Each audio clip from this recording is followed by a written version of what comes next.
Yeah, I just had to change the microphone. What? All right, we're cool. We good? Yeah. All right, hold on. La, la, la, la, la, la. La, la, la. You got to gargle. Hold on, I got to gargle. Get some coffee in there. There you go. Are you ready? He has a routine he does every time. All right, get ready. All right, ready. Here we go. You ready? Yeah. You ready? Hey guys, Pitmaster here. I'm here with the doc. John, good to see you. And we have a special guest all the way from Colorado. Colorado. Mm-hmm. Yeah. Now, how do you pronounce your last name? Heinisch? Heinisch, correct. Heinisch. I got it right. Ian, the Hurricane. That's a name. It's like a hurricane, like the Tasmanian devil. Right? Ian, the Hurricane Heinicsh, coming off a beautiful win in Argentina. Argentina, and that was his UFC premiere, but he made quite a splash. He was on the contender thing, but until you get into that octagon and fight in the octagon in a UFC show, that's it right there. And that's where people they can win the tough, they can win contender stuff and all that. But a lot of people, when they step in that cage and there's an octagon, 8 sides, for some reason they just fall apart. Yeah. You didn't fall apart, did you? No, I held it together, man. You held it together.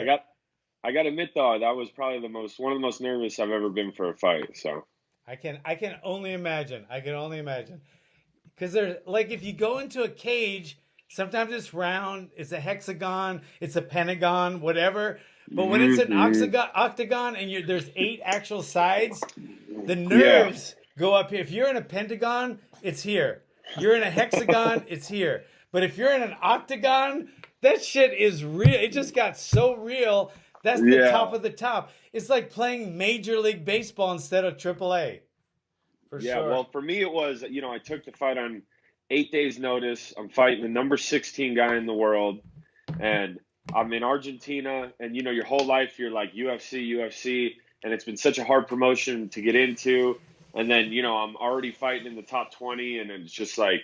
I was questioning, am I ready for this? Am I ready? Like, yes, I'm ready. Like, and then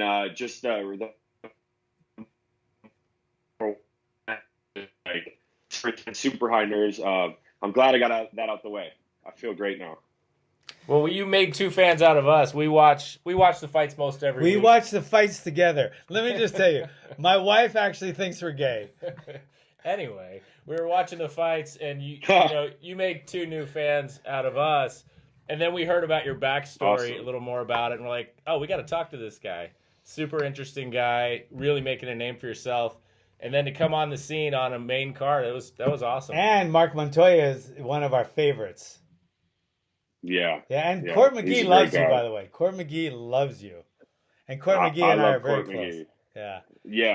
Yeah, definitely. No, he's such a great training partner, such a hard-working, humble guy, and we really push each other, and we kind of have similar styles where we just keep pushing forward and break our opponents.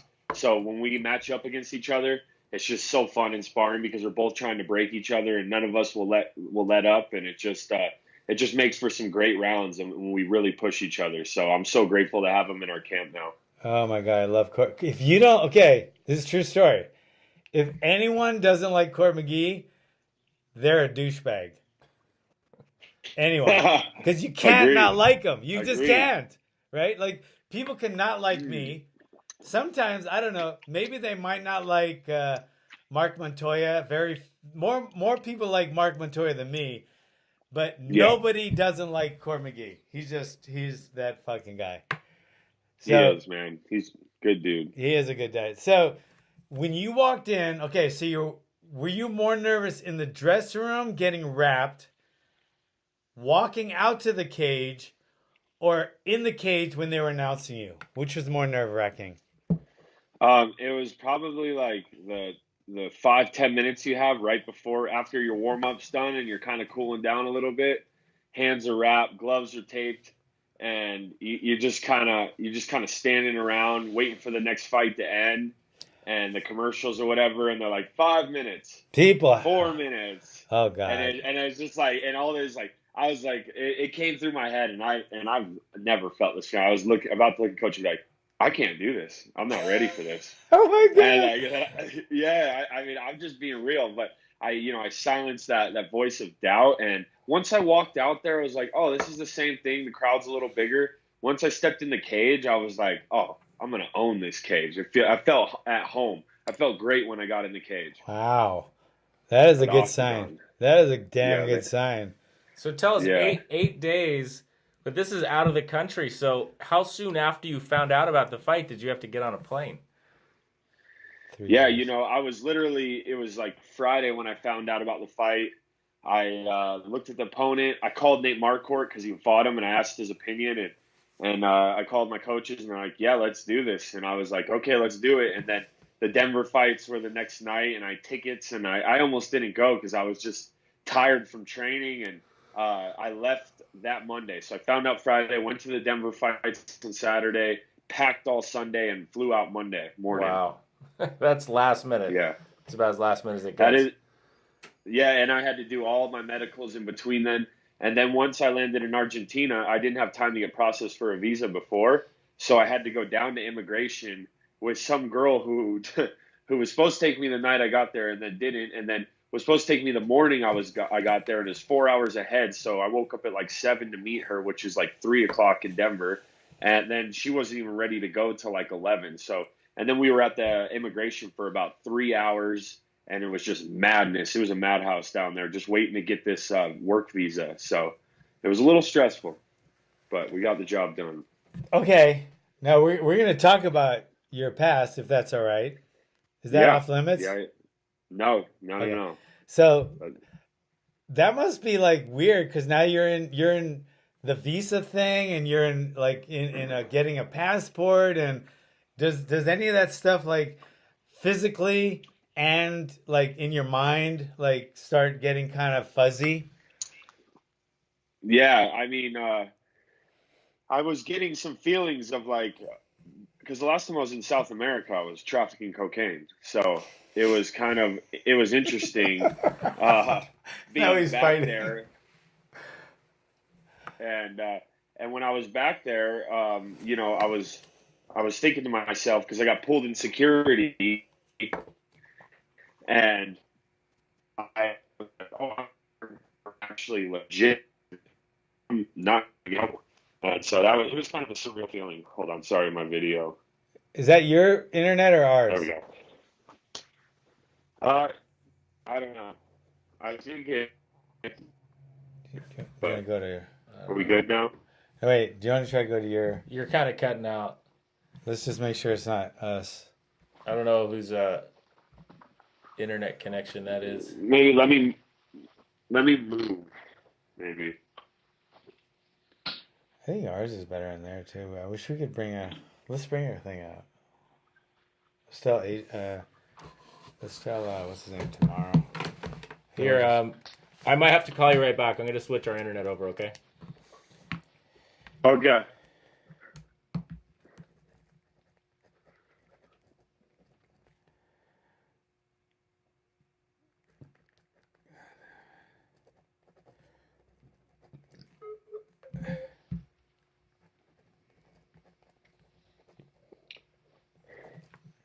You there? Yeah. Yeah, it's working. It says poor network connection, but it's working. Okay. Is that better? Yeah, I moved too, and James is actually calling me. I'm using James Lynch's Skype because mine wasn't working for some reason. So, James, if you're listening, thanks, brother. Yeah, cool. So I think we're good. All right. Anyway, so ask me your question again. Yeah. Okay. So you're going to you're doing you're in immigration, but you have so many weird connections and memories and experiences with immigration, and it must be in the back of your mind where they're just going to like snatch you out and say, you know, you're out of here. Did that cross your mind? Yeah, well, it was funny because even in the airport, I got pulled aside to be randomly searched. And back in the day, if that would happen, it's like stressful. And that time I was just laughing because, I was actually back in South America on a business trip, but legal business and doing the right thing. So, yeah, there was a lot of flashbacks of like the same smells. And I speak Spanish fluently. And yeah, and being in the immigration and just seeing everyone trying to get in the country to get a work visa. And yeah, I mean, it was pretty surreal. And it was a cool feeling to be back in the continent where I was getting in trouble in, and to be there on a legit business trip and have to not look over my shoulder and to have a clear conscience. It was a good feeling. Wow. So Yeah. so did it take you longer? Like, do they pull up stuff and question you about stuff? No, not really. They just searched my bag and they looked at my CBD. They were worried about that. And no, they didn't pull up my record or anything. They just searched me. I guess I got that look, and they searched me, and I was just laughing. My girlfriend was standing there watching me, and I was just laughing at her. And it was kind of cool feeling to not be super stressed out because normally, they're trying to watch you and see how you're acting. Are you nervous? And I'm just sitting there laughing because, it's an inside joke with me and my girl. Like, look, I'm here and I don't have a kilo in my stomach. I'm not trafficking. I'm here on legit business. And so it was kind of a cool feeling. When you first got out of jail or prison, and you went back to Denver, did you go right to Mark? Did you know Mark before? No, actually, I've never met Mark or heard of him before. I remember I watched Chris Camozzi, aka Dreamy Eyes, Dreamy fight in eyes. Australia. I fight in Australia, and I seen that they were from Colorado, and I was like, oh, that would be a good team to search out when I'm back in Denver. This was before I went to prison, and then so when I got out of prison, I was just kind of asking around to my friends, hey, where's a good gym to go to? And a guy I used to wrestle with hit me up and he said, I heard you want to train, and I was like, yeah. I was like, but I don't have a car, I don't have a license, I don't have money, and he's like, cool, where are you staying? And I lived in this area that he passed, so he said I can pick you up and take you there. And I remember he took me to Monday night striking class at Factory X, and I met Mark Montoya for the first time. And this guy just happened to drive by where I lived every day, so he could give me a ride there and back. And literally the day I got my license in a car, he quit and never came back. So I actually didn't miss a single day of practice. And when was that? When did you start at Factory X? I started in Factory X in let's see, I got out in Valentine's Day 2014. And I probably found Factory X in probably like late March, Oh about wow. a month of freedom. So pretty quick. Who's that guy that found you, that drove you every day? Matt Murphy, Are you still his name buddies? is.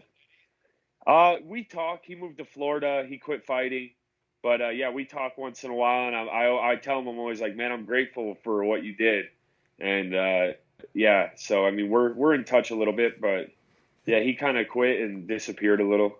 It's a weird connection of like people's lives, like that. I mean, if it wasn't for him, who knows if Yeah. you might have just said, "Ah, I can't get a ride. Forget. I won't even train." You might be working stacking shoes and shit at like some shoe store or something.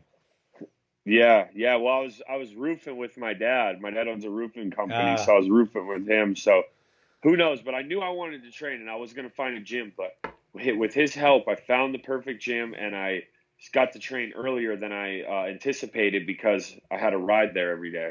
and how is Mark when you first walked in? Did you go right up to Mark? Yeah, I was introduced to Mark. I trained, and then he pulled me in his office and what he does with everyone, and talked to me for about an hour about, look, man, if you want to train with us, that's great. I'm going to give you a week trial to see if you're a good fit, if we're a good fit for you, and then basically told me if I go back to the way I was living, if I start drinking and drugging, that I have to leave the team, and he won't put up with my shit, and that I need to fall in line. And then I did a week trial, and I remember he made me spar with Chris Camozzi and Brian Rogers my first week there, and I'd say I did pretty good. I mean, I used wrestling basically, and yeah, and then we had a talk, and I joined the team, and the rest is history. So the thing I was most impressed with watching you in that fight in Argentina was your ability to get up. I mean, he took you down, but your ability to get up almost instantly every time out of, I think you were mounted too, your ability to get up. So obviously you have a strong wrestling background. What other pieces came along the way? Because I know you had this really interesting journey to the UFC that didn't take the usual path, but you started wrestling, right? Yeah, I started wrestling when I was about 11, a few-time Colorado State champ, took fourth at senior nationals, a few-time All-American, wrestled at the OTC for a little while. But, I was drinking and partying, so I had opportunity for college, but I got expelled my senior year. And then I got a JUCO scholarship to Northern Idaho, but I just blew that the first, semester. So did you go, is that in Coeur d'Alene? Yeah, Coeur d'Alene. Yeah, that's why my folks live there. That's beautiful there. Oh, it is beautiful, man. How long were you in? Maybe 4 or 5 months, not very long. So you got to see it. Yeah. The campus is 20 feet from that lake, and they paid for my rooming, my board, my books, my schooling, and then they gave me money in a bank account, and I just blew all the money, got evicted from the hotel, picked up 4 charges. I mean, I was living reckless back then, and I moved back to Colorado, and that's when I started selling drugs, basically. I moved to Canada after that. And so, yeah, but I started off wrestling, and then when I got locked up in prison, I got really involved in boxing. And then basically I've been training MMA for about 4.5 years since I've been out consistently with Mark. And, I've kind of evolved to a complete fighter. I enjoy striking a lot, and I don't just wrestle. And as you saw, I wasn't trying to go to the ground with that guy at all. But if he does take me down, I have the ability to shoot right back up. I will not accept being held down. Yeah, that was clear for sure. What was this fighting you did in prison in a sand pit or something? I read an article you wrote that you did some kind of lucha something. Yeah. What was that? Yeah, it's called Lucha Canaria. And it's basically best out of 3. You wear a gi, and you wear Hackelman's gi pants, and you roll them up, and and you go shoulder to shoulder, and you lock on to their gi pants, and it's best out of 3. No weight call. Oh, yeah, he's got them on. Where's the fanny pack? Oh, I see it. That's right. Yeah, baby. Hackelman. Yeah, man.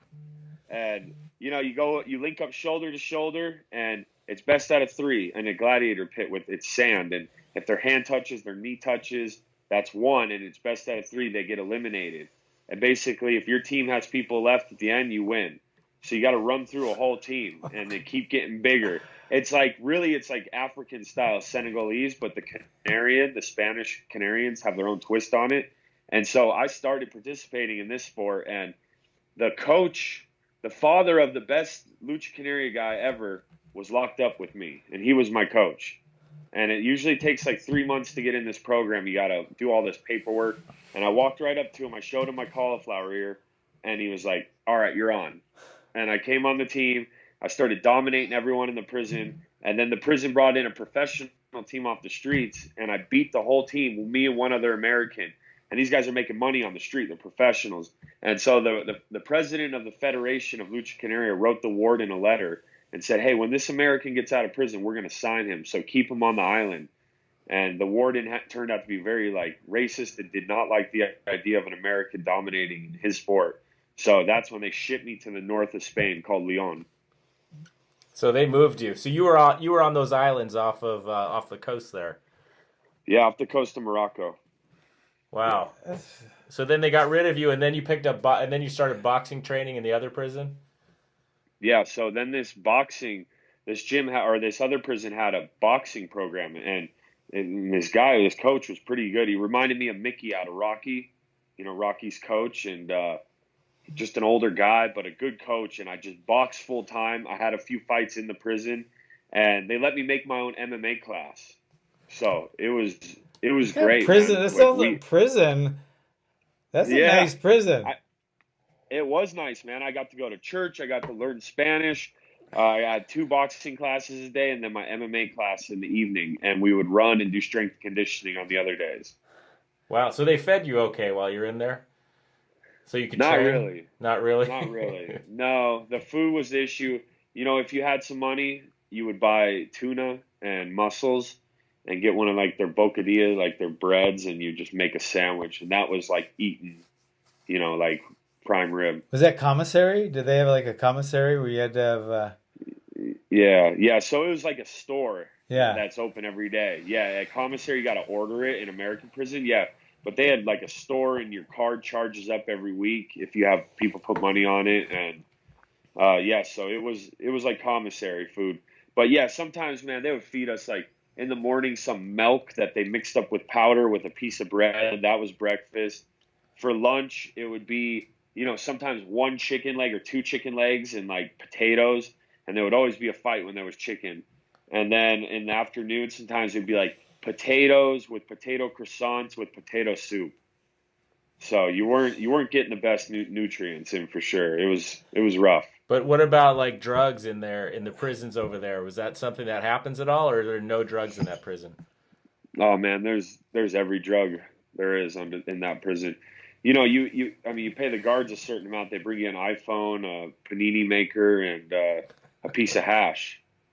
And it was super corrupt. And also, the prison would prescribe these guys like they would go, every day they get like methadone and like Xanax and Valiums, and I mean there was a lot of drugs, but they would rather have people just medicated and zombied out than like aggressive and trying to start fights, But there was definitely a lot of drugs. I had to keep my head straight there and just focus on my activities and stay away from it. I'm not gonna lie, I did smoke some hash in there a lot, but other than that, I stayed away from it. So, but they did offer you opportunities you feel like you don't get in the American prison as far as trying to rehabilitate you? Oh, like yeah. You went to class and stuff? Yeah, man. They really, it's such a different thing. Like, you can wear your street clothes. You can train. You can start an activity if you petition and get enough signatures for it. You can, there's all these different sports. There's actual weights. You can learn a language. You can go to school. There's so many things you can do. In our prison, there's nothing. And there's no weights. There's no sports. The only thing they'll teach you to do is to cut hair. And barber shops don't hire felons. So X-ray tech. X-ray tech. A what? There's an X-ray tech school. Really? Yeah. Okay. I wasn't Isn't that crazy? on that program, but Isn't it crazy? Because if you're a felon, you can never get a job or a license as an X-ray tech, but you can go to X-ray tech school in prison. Maybe some prison. You can also become a paramedic. Yeah, but you'll never get hired. But so what's the point? And that, at least back in the day with boxing, I mean, if you're a felon, you can box. You can box. And I mean, they should just do other programs. They're making these guys work for no money. I mean, it's just it's not the same system. The Europeans had it down, at least in Spain. I really was happy how they did it. If you have a wife, you can get a conjugal visit twice a month. What? That's more than I get now, and I'm not even in prison. What the fuck am I doing wrong? You need to commit some crimes, man. Damn it! I get like once a month, maybe. Oh man, and like say you're single in there, and you can meet a girl in there, start riding her, and then eventually you can do the glass visits, and then you can get conjugal visits, and then you can marry in there. You can have a kid in there. You can live your life in prison. Fuck, I'm going. I bet you life would be better for me there than it is right here. Fuck that. So how is it being back in Denver? You like living there? Are you in the city?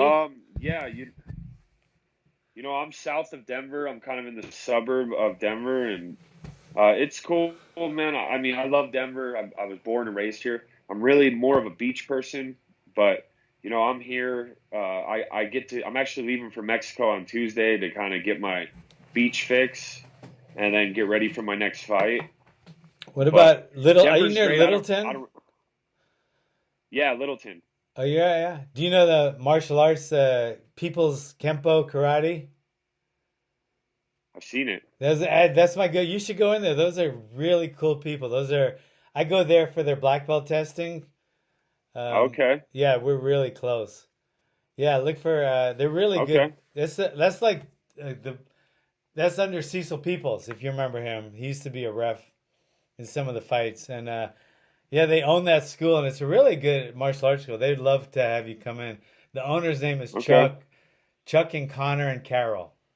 That's the husband and wife for Chuck and Carol, and then Connor's the kid, and he's like 20. He's like 26 or something. And he runs the place. But anyway, that's a good place. Okay. So you live there now? Yeah, so I live in Denver. It's great.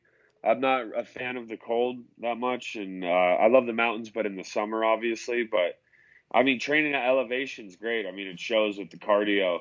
When I go to sea level, I mean, it really makes a difference. So, I mean, if it wasn't for my family and coaches, I probably wouldn't live here. But right now, I'm happy to live here and train up at altitude and with my team at Factory X. So it's a good setup for now. I don't know if I don't mean this as like I'm not trying to put you on the spot, but okay, be honest. Yeah. Have you ever looked at Chris Camozzi in the eyes and got turned on?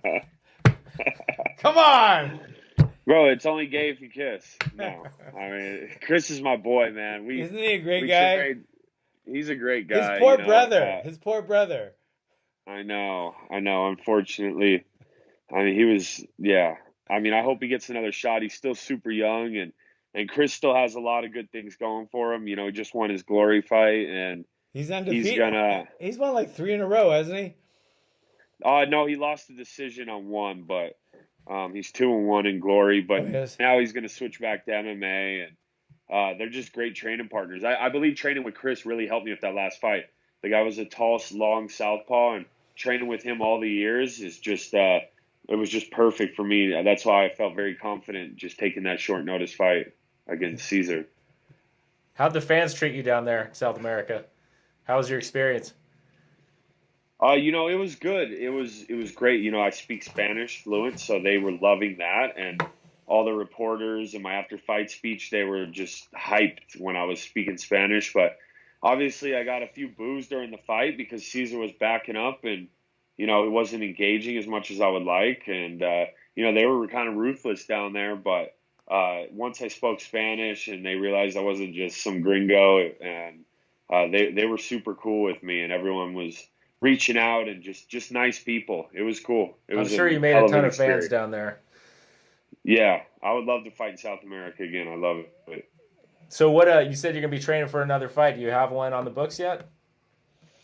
You know, nothing official, but David Branch is in the books, or in the works right now, for January, and that's looking promising for the Brooklyn card, I believe. Brooklyn. Oh yeah. So are you interested in fighting as much as you can right now? Yeah, I mean, you know, it got brought up to me really quick after my fight, and it was really hard to think about when I was super sore and just trying to enjoy the win. But yeah, no, if the opportunity's there, I love it. I am super excited. You know, like I said, I took the slow track to get to the UFC. I believe I'm going to take the fast track to get the title shot, and get the belt. So I'm excited. He's for this. rated. Yeah, he's like 11, I think, in the world right now, and you know, he's a big name, and he's a tough guy, and we have very similar styles, so I think it's going to be a great fight. He's got good boxing. He's a good wrestler and grappler, so I think it's going to be a really good fight, and fans are going to love it. He's a New York guy too, right? So you got to go to his hometown? Yep. Yeah. Yeah, you'll be the visitor again. Yeah, that's fine. I'm fine being the visitor. What? Okay, you know, what do you keep upsetting him? What do you think about Chuck's fight? Oh yeah, well, I wanted to ask you about that. I was, you know, I was sad to see the results of that, and you know. What do you think as a fighter? Was he one of the guys you looked up to? He was, man, and I just liked his style and just how he just would take the fight to you and get in your face, and the Iceman Blitz. The Ice Blitz. Yeah. Yeah. Court told me about that. But yeah, no, honestly, I wish he would have just left his career the way it was and his legacy. But I don't think he needed to do it for money. But if he did, I mean, it was hard to watch. It was like when Fedor lost to Matt Mitrione. I was really, those type, because I looked up to those guys, and they're just not the same anymore. And I think they should just let it go. But what was your take on it? I mean, you're his coach and mentor. I went from kind of pissed off that they took the fight to sad to nervous to more nervous to, as soon as it happened, I just got sick to my stomach when he went down. So I was like, but I talked to him a couple times since then. He's all right, and Good. he's not gonna fight again. That's the last one. There's no fucking. If they try to get him to fight again, if I would do a protest like wear the vagina hat, protest like when they do like anti-man protest or the women's right protest, I would do no more fight for Chuck protest, and I would be marching down the street. Did you corner him?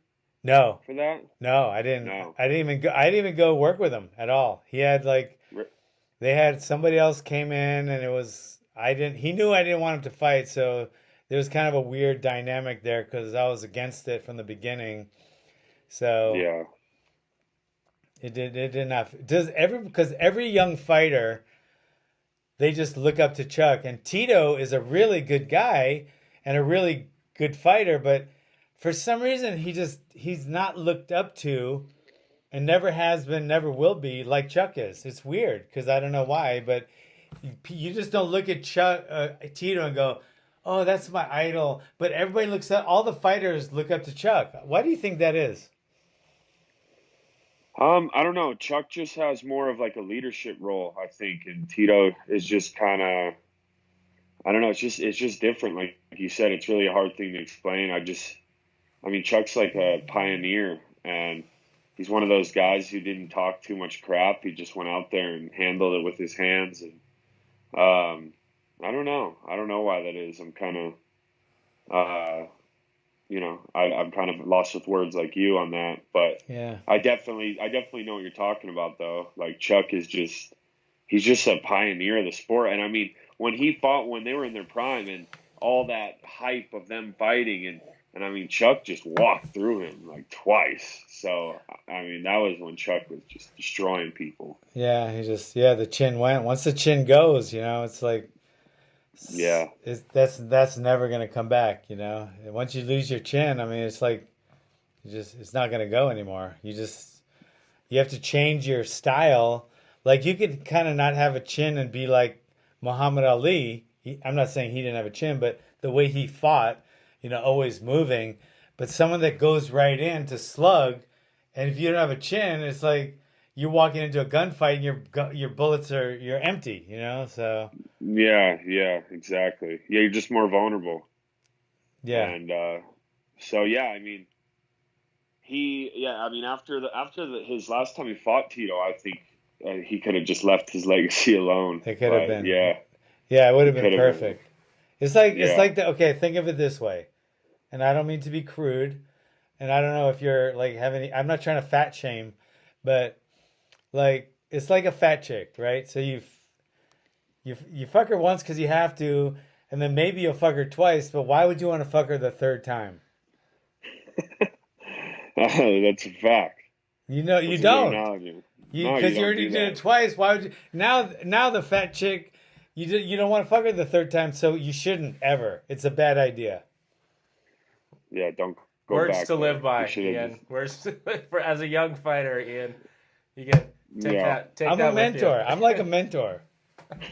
No, you can. Man. Because a lot of my stuff is it relates to fighting and life. Yeah. Well, fighting is a lot like life. It is. So, it's a microscope. It is. It is. And you were on a microscope, and look how so many people would have just crumpled, and you rose to the occasion, and look at you now. Yeah. No, I'm happy with last weekend for sure. What did you think and about What did you think about Francis Ngannou and Blades? I mean, yeah, it was such a weird punch too. Just It caught him. It grazed him behind the ear, and it, you know, it looked like he hit him like this, but and it looked like his hand was up and just like hit him. He must hit hard. mm, yeah, He no must. doubt. That's the thing with those heavyweights, man. You get clipped by Zingano early in the fight, and I mean, I couldn't imagine. Though that's why those heavyweights get paid a lot more because they deserve it because that's brain damage. You know, I mean, that dude's got heavy hands, and That was a good I mean, stoppage too. I thought.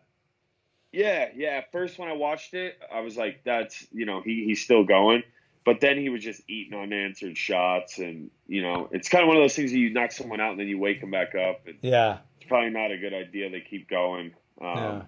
but yeah, no, I mean, and Curtis Blades, he'll bounce back. I mean, he's young in his career, and I actually know him, and we're cool, and I mean, he seems like he's gonna just be more determined after that. So. What about I'm Alistair? excited. What about Alistair Overeem? I didn't even see that fight, to be honest. Oh yeah. He knocked some guy out, and it looked like there was like 3 or 4 punches too many. Yeah. But when people talk about Chuck's taking too much damage, which I think he has, I don't like him. I don't like my fighters ever taking damage. I'm like the towel throwing in person. I've thrown in the towel more than anyone I know. But he's been knocked out like plenty of times in K1 and in Alistair? Yeah. Well, that was all over the highlights on the fights yesterday. Him getting knocked out by Ngannou. Oh yeah. That was a God. brutal knockout earlier this year. Yeah. But I don't know why he's like.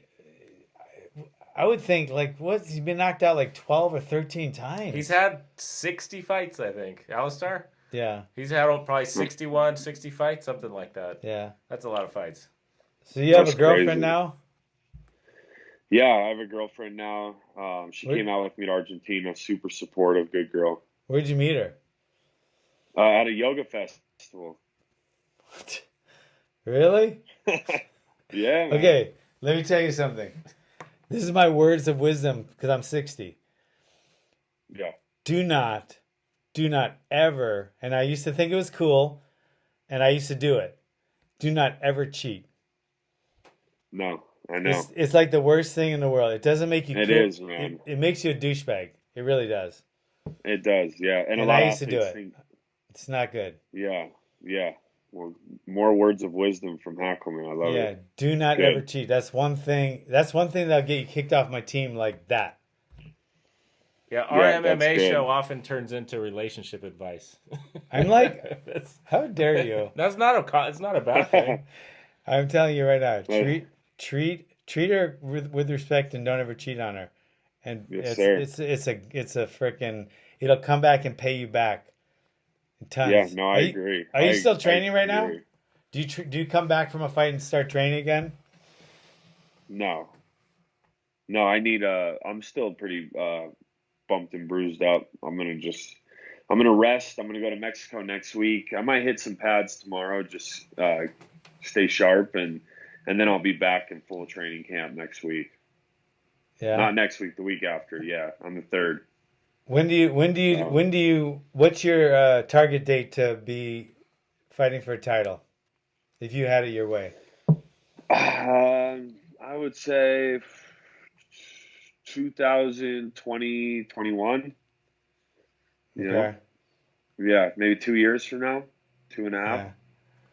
Do you Yeah, know that and- your guys' camp, the Factory X, Yeah. you guys are taking over like ATT and Jackson's, and now you guys are Mhm. like, I mean, your camp is like recognized and respected like that. They've had quite a year. It's like 2018. it's unbelievable. Mark's created a fucking great camp. It's like very well respected.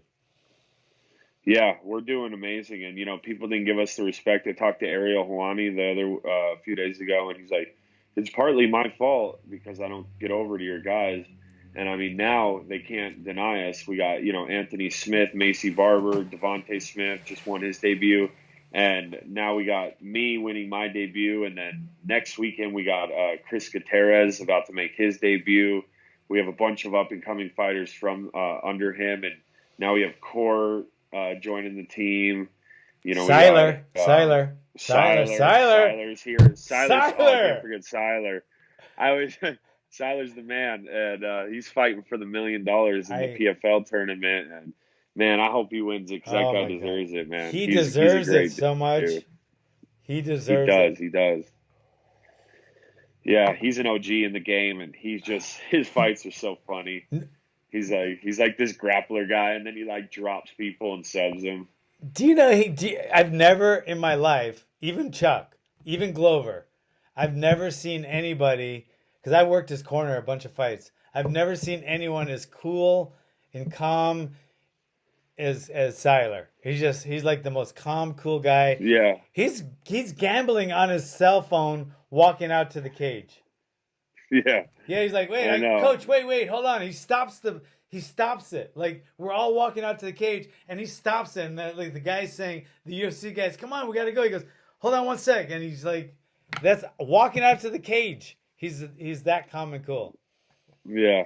No, between Siler and Court, it's just such a great addition to our team. And, having James Krause and Zach Cummings cross-train with us, too. Yeah. That's been a great addition. We just have a young and upcoming crop, that people haven't known about, but we're going through the LFA, and now that we're getting more eyes on our gym and more people breaking into the UFC like myself and Macy and Devontae and Chris, it's going to be easier for the next generation to make that jump to the UFC because I didn't have it easy. I had to go 11-1.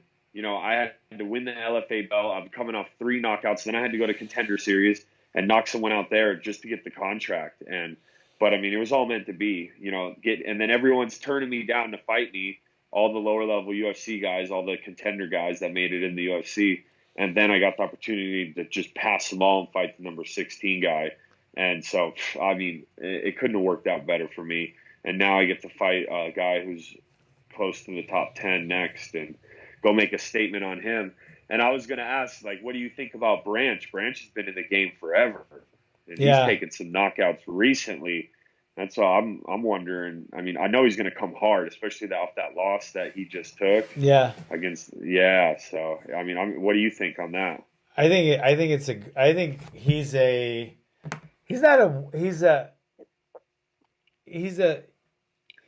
tough guy. He's just a tough guy that's he's like a street fighter. But I don't think he has the skills you have. And I think once we're not trying to give him your strategy, but I think you're dimensional where you have the hard punching like he does. But I think he has good takedown defense, but he doesn't have he's not a complete wrestler like you are. Yeah. So I think that's your biggest advantage over him. Mm-hmm. So, but you both have heavy hands and you both like to bang, but then you could change it up when you want to. He can't. So there's a huge advantage right there. Yeah, no, we're definitely on the same page, and I appreciate you not giving my game plan, but we're definitely on the same page with that, and I think it's going to be a great fight too. And people are going to love it. He's a big name. He's not only a big name, but he's a highly respected name too, because he's a great guy. He seems like he came into the game later, and then he came in the game, then he left and came back or something, right? Mm-hmm. Yeah. He went to World Series for a while, but man, he's fought everyone. I was just looking at his record, and he's fought so many people. Just big names, what's that jiu-jitsu guy's name? I didn't even know. The guy who holds the submissions too long and they kicked him out. Polaris. Yeah, he fought him. He recently fought Luke Rockhold. I forget, I looked at it, but I was just like, wow. Oh, who else did he fight? I think he fought Jacare. He's fought a lot. These are guys he didn't beat. Those guys. I think he might have beat Polaris, but yeah. I would have to look, but yeah, he yeah, when he did get a tough, like, top 5, top 10 guy, he didn't beat him. Yeah, But yeah. everyone else, he was wrecking shop. So Yeah, because he's a tough he guy. he knocked out that Santos guy, that Brazilian. Thiago. Thiago, yeah. Yeah, That's a tough dude. that is a tough guy. So he's a tough guy. But Cezar submitted him too, the guy who I just beat. Yeah. So, yeah. But I mean, you got to watch out with the UFC. It's like, I mean, you can pick and choose to a point, but there's a point where it's in their head when you're saying no to someone. That stays in their head, and it's like, okay, we'll go ask someone else. You know what I mean? mm-hmm. When you're saying yes, like they don't forget.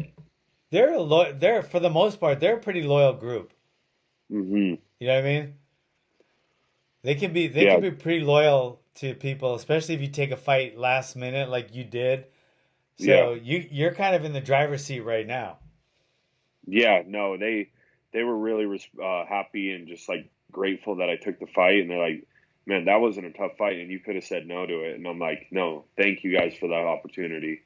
And then when I did what I did, you know, obviously they wanted to see a finish, but I mean, for the 8 days notice, and I mean, I fractured his arm, and his arm popped twice in that arm bar in the first round. I told Coach, I was like, Coach, I think I broke his arm. He was like, pop, pop. And he's like, sit down. And then the second round, I dropped him. And if I'd had a little bit more time, I think I could have finished from them. But, man, Cezar was tough. And I think I need to be a little bit more patient and pick bigger shots. But for the most part, I'm very happy with that performance. I'm coming up soon to work with you guys, by the way. I was gonna Nice. I was talking to Mark. We're gonna work some left hooks, spinning back kicks, and some power punching. Good. But that's bring your knowledge, man. I love it. I love getting different looks and just being a student. You know, that's what MMA is about. The second you think you got it figured out, you're gonna lose. Yeah. And when you just sit back and you're like, I don't know anything, and you just keep learning, that's when you're just on fire. But you gotta remember one thing: there's a constant in all of everything. It's always changing and evolving, and you do have to keep up with everything. You have to prepare for the worst all the time. But remember one thing: when you hit them on the chin, they go to sleep, and that doesn't change. They can't fucking evolve their way out of that. You can't. Right. You can't get back up from your mount. You can get up all day long if someone gets on top of you. Chuck could get up all day long. Chuck could defend a takedown all day long. You know what I mean? But nobody is gonna wake up if you hit him right just on the chin. Fight's over every time. Yep. Remember that. What would you be doing if it wasn't for MMA right now? You got out of jail. You did all your smuggling and shit. Now you're out of prison. Are you going to be working would you be a roofer? Would you be happy doing that? No, I wouldn't. What do you think you'd be doing? No MMA. MMA is not in the picture. Oh, man. Yeah. Who knows, man? I could probably get back in that lifestyle that I was in, because I know I wanted to live an exciting life. I don't want to just be a 9-to-5er. It's just not in the cards for me. I like action too much, and so who knows, man? Maybe I would start smuggling again, you know? Wrong answer. Wrong answer. Just being real. FBI and shit. We're gonna delete that part. The FBI is on this Skype right now. They're like, what are you saying? He's smuggling again. They're gonna be knocking on your door. Oh my God. It is an interesting question though, because you never know in this profession when you might be done and having something else to do that's going to keep you interested. Obviously, what you're doing now is exciting. Yeah. He did not say that. And what you were doing before was probably pretty exciting. You got to find some other excitement in case you don't keep doing this forever. What? Well, the thing is now, like, I mean, with what I've done, it really changed my life. Because if I was just unhappy, I'm so happy with my life. I'm learning so much. I'm making such an impact on so many people with my testimony and how I turned my life around, and God has this path for me, and I'm just like on it and just moving forward. So, and I just love watching my story impact so many people. It's like a weapon that just like inspires people and brings people hope that are just in dark places like I was. And so, yeah, I'm going to use MMA as my platform. I'm going to win the belt. I'm going to retire. And like I've said before, I want to open up like a halfway house slash like a rehab center / full-time training facility. So these kids who get a prison sentence, instead of going to prison, crime school, and just becoming worse, they can go to this program that just lets them train in MMA full-time, basically like I was offered in Spain, and they can really change their life around. And I just want to make an impact on the world in that way, and just like help so many people, because I was helped by so many people in the process to be where I'm at today. It's time for me to like be a full circle and give back and be that person that I had when I needed help. So that's that an kind of gives awesome me the rush. message. That's an awesome. Yeah. Well, doing what I do, you see these people that are trapped, that are on the wrong path. And that's why for you were so interesting to us to talk to, is you kind of brought your path back around, and you're doing something great, and you're getting your message out there. So for us, that was the totally, the fascinating part to your story, other than you being an amazing fighter. And like I said, you made fans out of both of us. But, you must have really clicked with Court, because Court's got this, he does his speaking engagements and really trying to get the message out there with what he's been through. Yeah, me and Court totally clicked. We went out to dinner and just he told me his whole life story.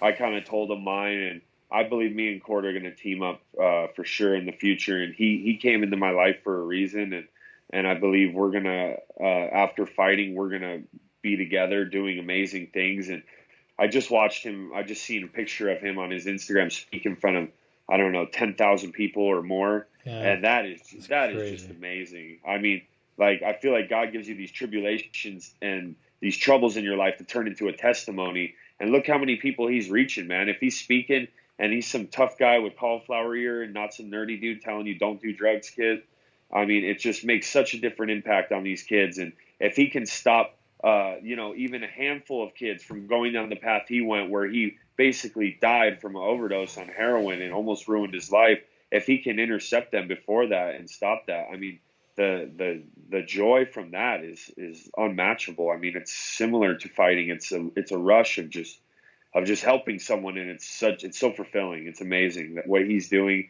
and I'm excited to partner up with him in the future. Yeah, that's great. That's good. Yeah, Court's got a great message, and obviously you do too. You're going to have that platform to get your message out there. I'm sure you're going to. What kind of diet are you on? Are you on a specific diet? From all the, first off, probably from all the drugs and stuff I've done and drinking, and then when I thought I had staph on my head and it was folliculitis, and the doctors kept giving me antibiotics, and then I'd get it again. They give me more antibiotics, and I pretty much tore my stomach up. So I'm on an all paleo diet right now, and obviously I cheat a little bit, but basically meat, vegetables, and fruit, nothing processed, no added sugars, and certain kind of paleo food for my gut health, because I got like an autoimmune disease from all these antibiotics and probably the partying before that. So the paleo diet's been helping me a lot. That's interesting. What's your biggest fear in life? My biggest fear in life is probably not living my purpose and letting all these people down that have believed in me, and falling back into the life that I once lived. Sounds a lot like Chuck, or like Court. Yeah. Well, that's good. That's good. All right, man. Well, we love having you, man. Yeah, thanks, guys. Learned a lot. And Hackelman, I'm excited to see you, man. You're going to be out, and how long you think? I don't know. I'm going to talk to Mark. And I've talked to Chris. Chris has come out to the pit. Maybe Chris could bring you about this way, too, because we have a guest house. Okay. But it's weird with Chris because you can't make eye contact, and when he's over, I have to put sunglasses on him because my wife keeps sneaking into the guest house. It's really awkward. Right? It's really awkward. Yeah, you gotta have him put some contacts in, or just like wear sunglasses or something. Into the guest house, whatever. My wife's like, "Honey," I said, "Where are you going?" She goes, "Oh, I got a mop next door." It's like, you bitch. Oh my God. But anyway, yeah, we'd love to have you guys come out, man, do some training. Cool. First time Siler came out, he was staying in the room, and then all of a sudden, check it out, my wife, that was before she was my wife. She came over at like midnight, and we started arguing because she had a few drinks. And then next thing you know, we're arguing. Then all of a sudden, we started fooling around. I forgot Siler was like in the next room because that's when he was out for training. So like the next morning, I go out to the kitchen and Siler and Ramsey and Court, they're sitting there. And I just thought, oh shit. I asked Siler, I go, did you hear anything last night? He goes, yeah. I tried to cover my ears, but I did. He goes, I thought it was TV at first, but then she kept yelling, John, John, John. So my poor wife, that's how he first met my wife. So moral of the story, if you do come out to train, bring your earplugs. Okay. I got them right here. I'll wear my headphones. Here. All right. Sorry, man. We'll just say bye. All right, we're just saying bye, but you hung up. Did he hang up or did we hang up? I don't know. Why are you, when you're saying that, because it must have been you. Look, what happened now?